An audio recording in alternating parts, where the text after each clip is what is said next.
So here's a funny article. What's up, guys? Welcome back to Gotians Games. I hope you guys are having a great day. And I know a lot of videos have been put out today. So this one is actually following up with a previous one that we did earlier today. We discussed the Quantum Dream Collection being released on Epic Games Store. Now we're talking about how Epic Games Store will block your account if you buy too many games too quickly. What? What? Okay, let's read this. This article is coming from Kotaku. I know how some of you guys feel about Kotaku articles. I've mentioned some of them. You know, when they're not opinionated articles, they are pretty decent articles. I mean, that people can write good articles on Kotaku, but most of the time, people don't focus on the good ones. They focus on the bad ones. But we're focusing on this one today. There's a big sale on right now at the Epic Games Store, a time when many users, conditioned by Steam's frequently generous discounts on a huge range of titles, go nuts and buy a ton of stuff real quickly.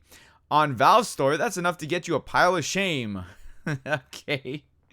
Because you spent all your money on games. But on Epic, it'll just get your account blocked by making further purchases. That's great. Publishers pull. Oh, that's another article. Via Game Revolution, this is a situation streamer Patrick Boyven recently found himself in. Oh my god, this effing store is so bad. So I can confirm that me buying a whopping 5 games ranging from $5 to $50 on the Epic Store flagged my account for possibly fraudulent. Maybe if you guys had a effing shopping cart, Jesus Christ. Nick Chester from Epic PR confirmed with Game Revolution that this was a result of our aggressive fraud rules, and that if players run into this issue, they should contact player support so we can investigate. What a weird story. Yeah, like that's like if I go to GameStop and I buy a stack of games, which I do that too much. Like I'll admit when I got a problem, but that's like if I go into GameStop and I buy a stack of games, and they're like, "Oh no, sorry, sir, we can't allow you to purchase these games because you're buying too many." And I'm like, but it's my money.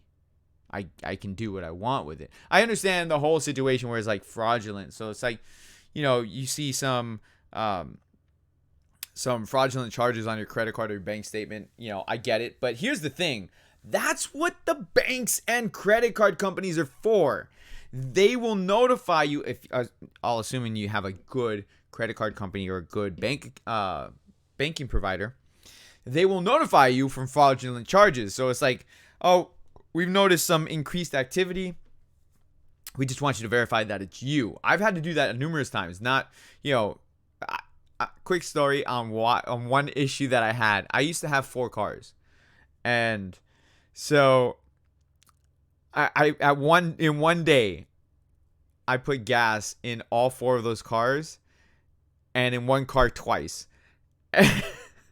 And so they locked my credit card or my debit card, and I was like, why is my debit card not working? And so I called them. They're like, yeah, we saw there were multiple charges at gas stations in one day, and we wanted, you know, we stopped your credit card or your debit card to that way you couldn't get charged more. And, you know, we investigated this. I'm like, whoa, that was me. I own 4 cars, 2 of which you finance. So they were like, oh, so no problems then? I said, no problems. I did all those charges. And like, okay, then we'll go ahead and we'll release the claims on it. So I was like, okay, cool. But that's what they're for. That's what the banks and credit card companies are for. So that way you don't run into those fraudulent charges.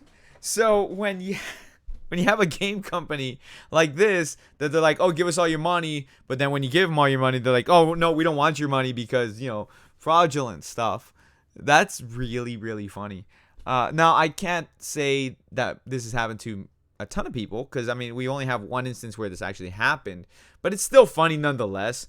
And whenever you can, like, poke fun at Epic Games, I think that's a win. I think it is, in my opinion, because I don't like Epic Games Store. I don't like Epic Games, period. I mean, I'm not a Fortnite fan. I don't like any of that stuff. But I just think it's funny. I think it's funny.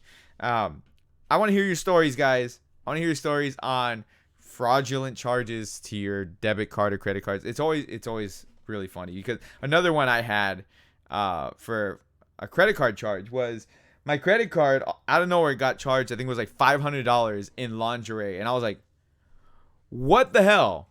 So they put a block on my credit card. They denied the charges. They refunded my money and all that stuff. But it was a charge to somebody in England who was buying lingerie overseas for $500, and I was like, oh boy. Oh boy, my wife thought it was funny as hell. She thought it was the funniest thing. This was before we were married, but we've been together for 16 years. So she thought that was the funniest thing in the world. I thought it was funny too. I was just like, I have no words for that. No words. You buying $500 in lingerie. All right, I know lingerie is expensive, but damn. So with that, guys, make sure you hit that like button, subscribe if you guys are new. Let's have that conversation. This is a fun topic. Tell me your stories. I want to hear them or read them. I will catch you all in the next video. Thank you so much for watching. You guys have a great rest of your day. Peace out, guys.